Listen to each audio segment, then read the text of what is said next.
Hello बच्चों, आज हम पढ़ रहे हैं फोर्स एंड प्रेशर का continue point force are due to an interaction.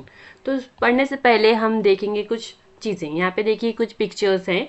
यहाँ पे एक आदमी क्या है, खड़ा है कार के पीछे। क्या कार अगर इसमें पेट्रोल नहीं है तो कैसे जाएगी?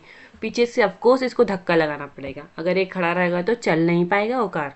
तो नेक्स्ट यहाँ पे डायग्राम में देखिए लड़की एक दूसरे को क्या कर रहे हैं, पुश कर रहे हैं, एक दूसरे को क्या कर रहे हैं, धक्का दे रहे हैं। यहाँ पे क्या कर रहे हैं, एक दूसरे को खींच रहे हैं, पुल कर रहे हैं। यहाँ पे देखो ये क्या कर रहा है, ये आदमी भैंस को क्या कर रहा है, वो पुल कर रहा है। तो इनसे हमने क्या समझा, हमें क्या समझ आई? इनसे हमें ये पता चला कि फोर्स के लिए हमें दो ऑब्जेक्ट का होना ज़रूरी है। समझ में आया? तो दो ऑब्जेक्ट के रिजल्ट में क्या होगा, हमें फोर्स मिलेगा। तो यहाँ पे वही दिया गया है, we can interfere that at least two object must interact for a force to come into play. Thus, interaction of one object with another object result is a force between the two object. तो interaction of two object हमें क्या मिलेगा, force मिलेगा। तो exploring force के बारे में पढ़ते हैं। चलो यहाँ पे देखो, यहाँ पे और एक डायग्राम दिया गया है। यहाँ पे गेम खेल रहे हैं बच्चे, रस्सी खींच रहे हैं एक दूसरे के, है ना। तो यहाँ पे टीम बना के दो तरफ दो टीम है, एक तरफ जो टीम ज़्यादा फोर्स लगाएगी वो टीम क्या होगी, इसमें जीत जाएगी।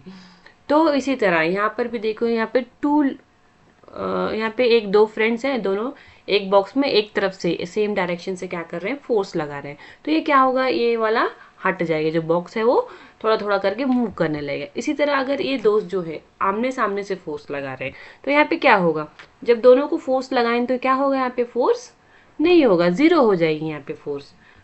तो वही यहाँ पे लिखा हुआ है, फोर्स अगर हम सेम डायरेक्शन से लगाएं तो बॉक्स हिलेगा, अगर सेम डायरेक्शन से नहीं लगाएं तो क्या होगा, वो बॉक्स नहीं हिलेगा। तो फोर्स को हम कैसे किससे नापते हैं, मैग्नीट्यूड से।